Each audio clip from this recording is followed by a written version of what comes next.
Mga kababayan, tigilan muna ninyo ang lahat ng inyong ginagawa dahil ang balitang ito ay para sa inyo at sa inyong mga mahal sa buhay na mga nakatatanda sa ating bansa. Kung mayroon kayong magulang, lolo, lola, tito, tita o kahit sino mang miyembro ng pamilya na may edad na 70 pataas, pakinggan ninyo ng mabuti ang bawat salitang sasabihin ko ngayon. Dahil ang balitang ito ay maaaring magbago ng kanilang buhay, magbago ng inyong buhay, magpakailanman. Narinig ninyo na ba? Ang Universal Social Pension para sa mga nakatatandang Pilipino ay opisyal ng aprobado. Hindi ito chismis, hindi ito rumors. Ito ay totoo at ngayon ipapaliwanag namin sa inyo ang lahat kung sino ang karapat-dapat, kung paano mag-apply, at kung ano ang dapat ninyong gawin ngayon din para hindi kayo mapag-iwanan. Bago pa tayo magpatuloy, kung ito ang inyong unang pagkakataon na manood sa aming channel, pinakiusap namin kayo. I-like na ang video na ito at isubscribe na sa ating channel para hindi kayo makaligtaan ng anumang mahahalagang balita na tulad nito. I-tap din ang notification bell para lagi kayong updated. Maraming buhay ang nagbabago dahil sa tamang impormasyon at gusto naming ikaw ay isa sa kanila. Ngayon, simulan natin. Sa loob ng maraming taon, ang ating mga nakatatanda, ang ating mga lolo at lola na nagpagal ng kanilang buong buhay para sa pamilya at sa bansa ay naghihintay ng tulong mula sa gobyerno. Marami sa kanila ay walang regular kita. Marami sa kanila ay umaasa sa kanilang mga anak o apo para sa pang-araw-araw na pangangailangan. Marami sa kanila ay hindi makabili ng gamot dahil wala silang pera. At ang pinakamasaklap, marami sa kanila ay nararamdamang sila ay pabigat na sa pamilya nila kahit na sila ang dahilan kung bakit tayo narito ngayon. Ngunit ngayon, lahat ng iyon ay magbabago na. Dahil sa bagong patakaran ng pamahalaan, ang Universal Social Pension ay isang programa na nagbibigay ng regular na financial assistance sa mga kuwalipikadong matatandang Pilipino. At ang layunin ay simple lamang, tiyaking walang sino mang nakatatanda sa ating bansa ang mamatay na gutom, walang gamot at walang dignidad. Ngayon, pag-usapan natin ng detalyado kung sino talaga ang karapat-dapat sa programang ito. Pakinggan ninyo ng mabuti dahil ito ang pinakaimportanteng bahagi ng video na ito. Una sa lahat, ang programa ay para sa mga Pilipinong may edad 70 pataas. Narinig ninyo ng tama, 70 taong gulang o mas matanda. Kung ang inyong kamag-anak ay naabot na ang edad na ito, sila ay potensyal na karapat-dapat sa benepisyong ito. Pangalawa, ang aplikante ay dapat na residente ng Pilipinas. Ibig sabihin, sila ay aktwal na naninirahan dito sa ating bansa at hindi sa ibang bansa. Pangatlo, narito ang napaka-importanting kondisyon, ang mga nakatatanda na ay kasalukuyang nakatatanggap ng pensyon mula sa GSIS or SSS ay hindi nakasama sa programang ito. Bakit? Dahil ang Universal Social Pension ay espesyal na dinisenyo para sa mga nakatatanda na walang anumang social protection. Yung mga hindi naka-enroll sa SSS noong nagtatrabaho pa sila, yung mga nagtatrabaho bilang magsasaka, mangingisda, katulong sa bahay, o di kaya ay housewife lang ang naging trabaho sa buong buhay nila at hindi sila nakapag-contribute sa anumang pension fund. Ikaapat, ang aplikante ay dapat na hindi rin miyembro ng PVAO o ng anumang iba pang government pension program. At ikalima, sila ay dapat na malusog ang isip, ibig sabihin, may kakayahang pumirma ng mga dokumento at maunawaan ang proseso ng aplikasyon o kung hindi man, may isang kamag-anak o legal na tagapagsalita ang maaaring tumulong sa kanila. Ngayon, gaano kalaki ang matatanggap ng bawat benepisyaryo? Ito ang tanong na siguradong nasa isip ninyo ngayon. Ang bawat kwalipikadong nakatatanda ay makakatanggap ng 500 piso bawat buwan. Alam ko, ang iba sa inyo ay maaaring magtanong, sapat ba iyon? At ang sagot ay, ito ay simula lamang. Para sa isang lolo o lola na wala talagang anumang kita, ang 500 piso bawat buwan ay katumbas ng pagkaing maaari nilang makain ng maayos, ng gamot na maaari nilang mabili, o ng simpleng pangangailangan sa araw-araw. At ang plano ng gobyerno ay patuloy na palakasin at palakihin ang halagang ito habang lumalaki ang pondo ng programa. Ang ₱500 ay hindi lamang pera. Ito ay simbolo ng respeto at pagkilala ng ating gobyerno sa buhay at sakripisyo ng ating mga nakatatanda. Ngayon naman, pag-usapan natin ang proseso ng pag-apply. Huwag kayong mag-alala. Gagawin naming simple at madaling maunawaan ang bawat hakbang para makatulong sa inyong pamilya. Una, kailangan ninyong pumunta sa pinakamalapit na barangay hall. Oo, doon muna kayo magsisimula sa inyong sariling barangay. Doon kayo makakakuha ng application form para sa programa. Ang mga barangay officials at social workers ay sinanay na para gabayan kayo sa prosesong ito, kaya huwag kayong mahiyang magtanong.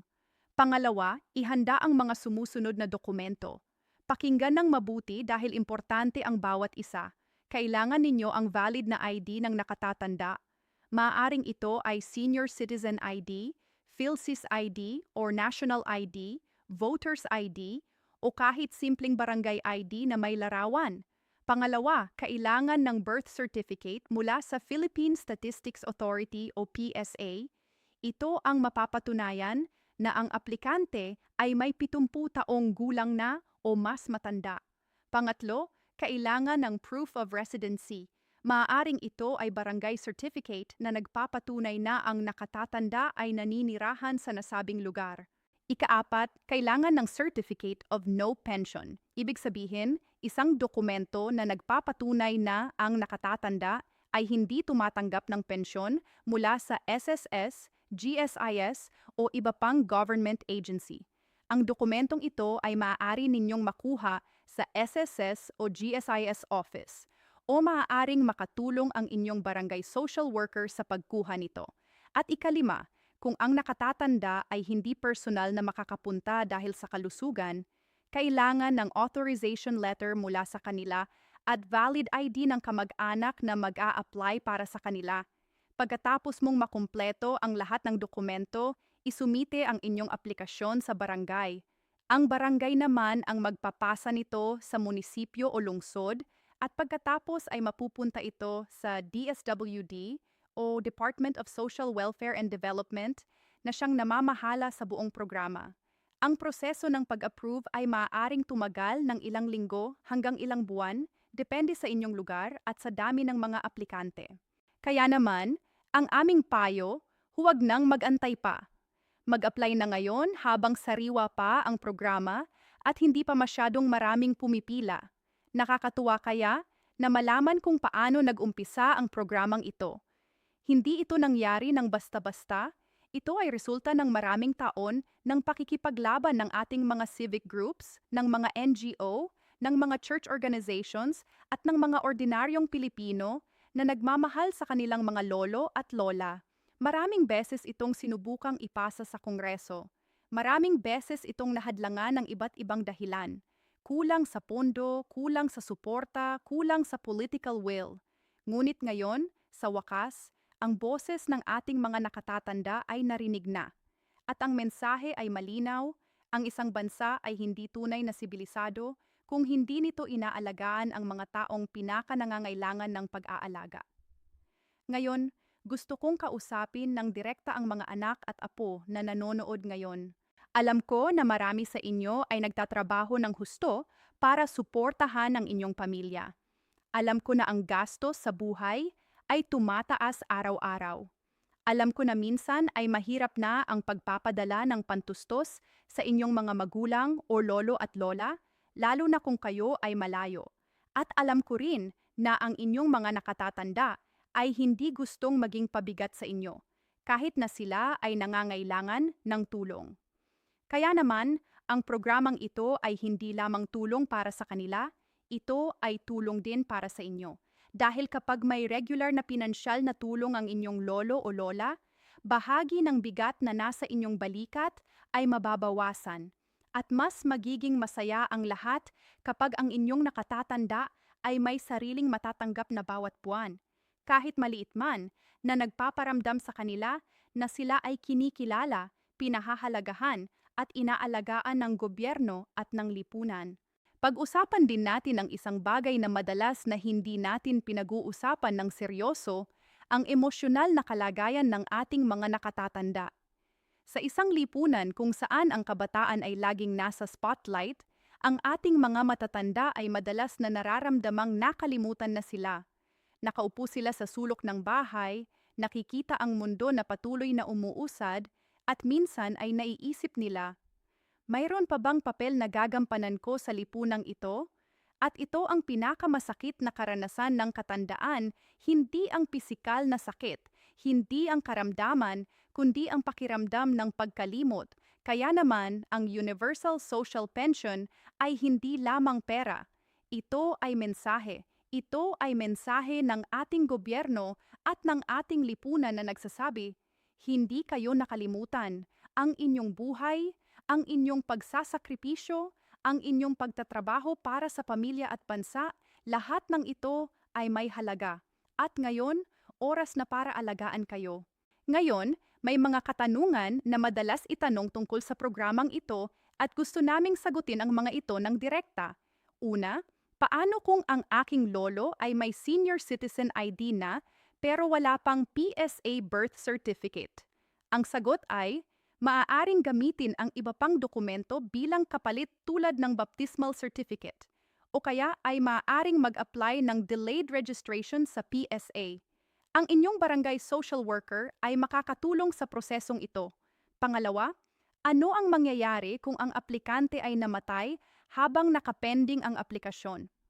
Ang sagot ay, karaniwang natatanggap ng pamilya ang naipong benepisyo basta maipakita ang death certificate at mapatunayang ang aplikasyon ay aktibo noong buhay pa ang nakatatanda. Pangatlo, maaari bang mag-apply ang nakatatanda kahit siya ay may minor na disabilities o sakit? Ang sagot ay, oo, posible.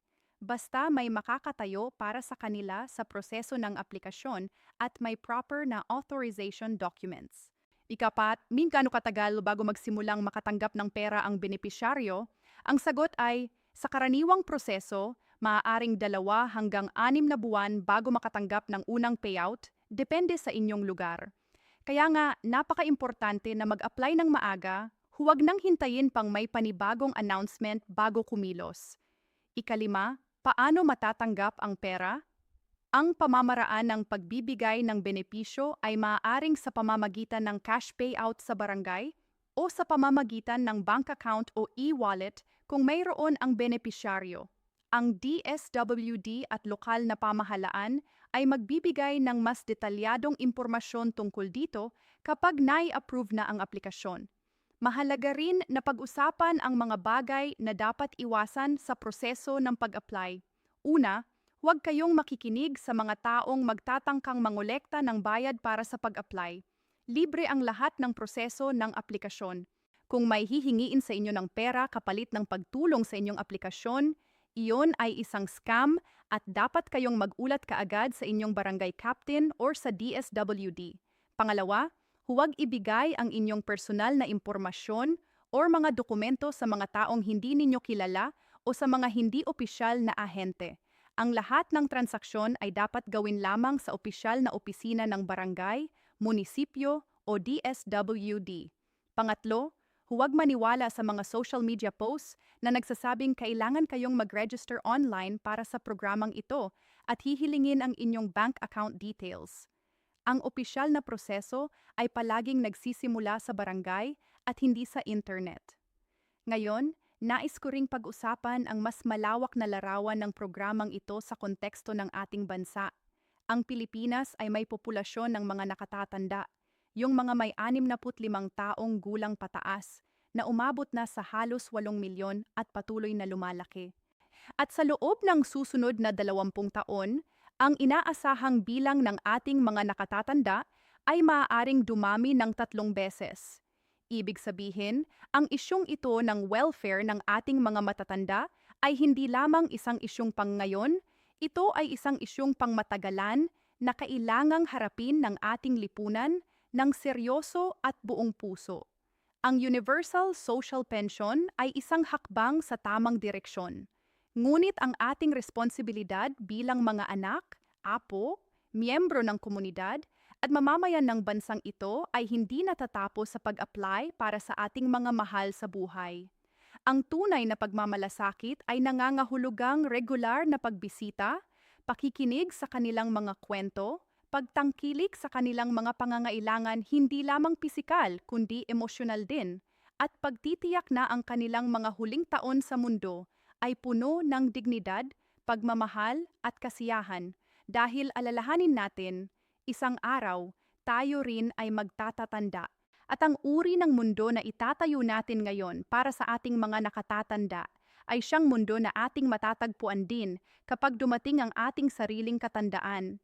Bago tayo matapos, nais naming ibahagi sa inyo ang isang napakasimpleng mensahe para sa lahat ng lolo at lola na posibleng nanonood ngayon o para sa inyo na ipapasa ito sa inyong mga lolo at lola mamaya.